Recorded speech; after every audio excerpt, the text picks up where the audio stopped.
So, how'd we get here? Good evening, fellas. This video is part of a series where I'll be building a new model railroad, but before we get into that, I feel like you should know the history of the current railroad I have. So without further ado, let's get started.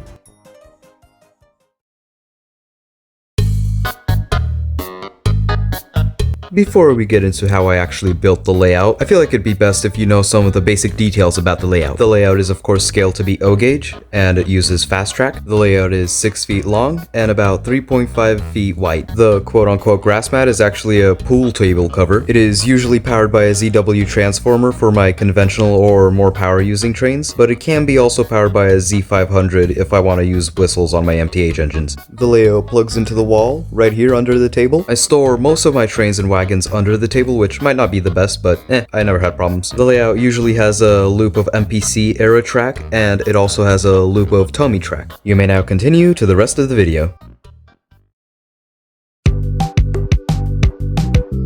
Originally, I wasn't going to go this in-depth into how my layout started, but I found a very old video of the layout back in its very old state that I actually made for the RBP and Friends thing that he did a while back, but I never really submitted it. Back then, the layout had these paper mache mountains that looked terrible, which I'd make by crumbling up paper balls and duct taping them together and then paper macheing some painted napkins over them. It was not good. The way these eventually ended up getting removed was my Polar Express, which I was running in the background, derailed and was overheating in the background, and when I checked on it, it was smoking, so I ended up removing them because they were an actual fire hazard. And also that's why my Polar Express doesn't have sound anymore, because it burned out. The track plan was also different, with a siding instead of a switch loop. And here's the full video of the old layout in case y'all wanted to see it.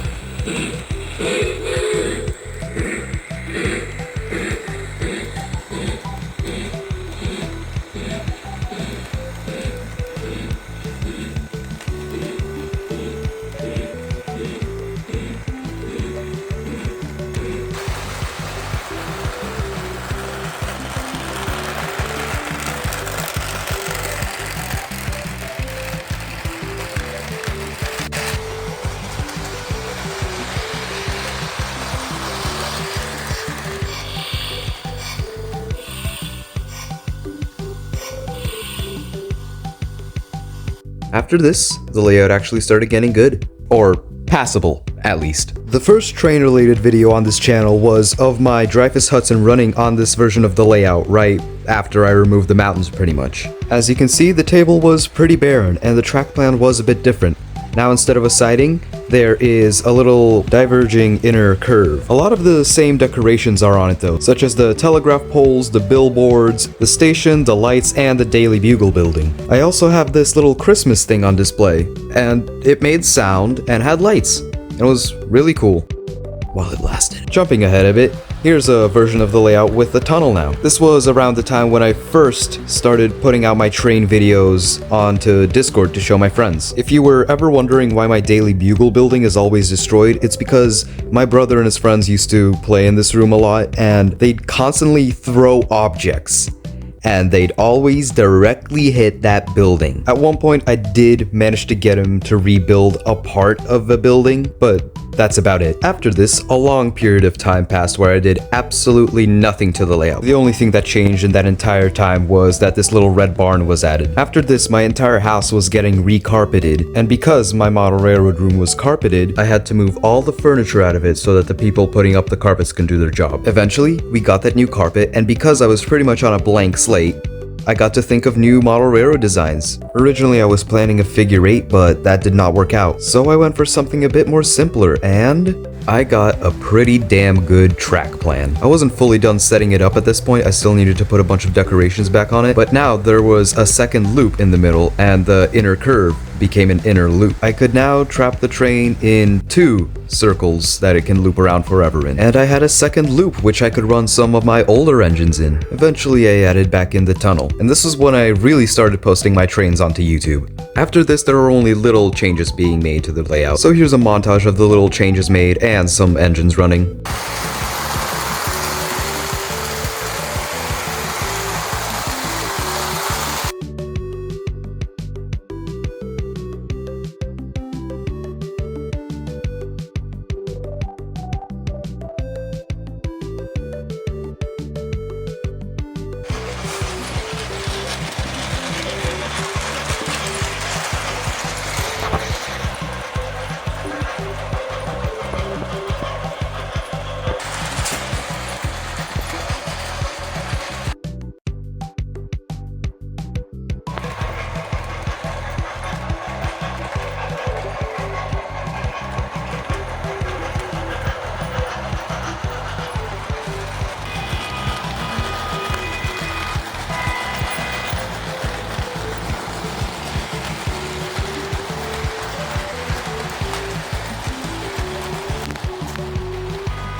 It was at around this point when Christmas coming up, so I modified the layout to have a ton of loops of some toy trains around a Christmas tree. It was around this time as well that I removed the Christmas display because my cat, God rest his soul, kept climbing onto the railroad and sitting in it like it's a little bed for it.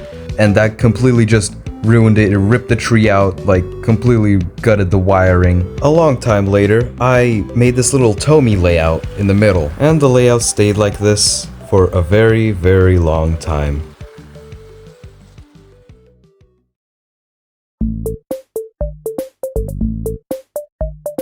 There was one time where I got really bored of the layout and I changed a ton of scenery around, and I feel like this was the best state the layout was ever in. I made my own fences and road out of paper and actually made a little street area below all the buildings. I also placed the buildings in a corner so it would look like the street is, well, in a little corner. The skyline just felt a lot better when the buildings weren't tilted at an awkward angle. I extended the road behind the station and added a little parking lot, and also added some fences. One of these fences secluded a little area between the buildings that formed a little nook, which I never really used for anything.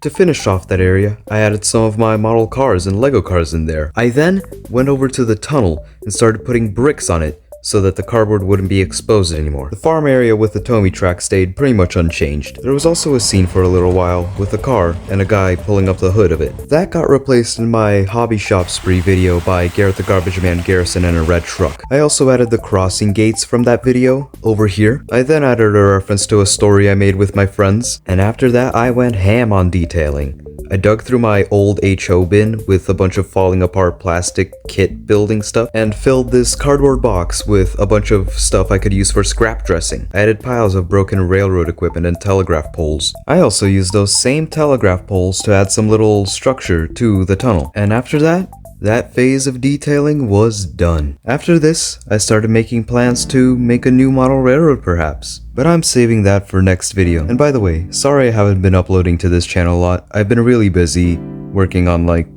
a lot of stuff. A comic, a Roblox train game called A Certified Railroad. So if you want to look at that, go check it out. And I also been posting a lot to me and my friend's gaming channel. So if you're into Roblox, Minecraft, Subnautica, Lethal Company, or something else, just go check it out. Who knows, you might like it. But otherwise, this was Sprinkler Studios, and goodbye.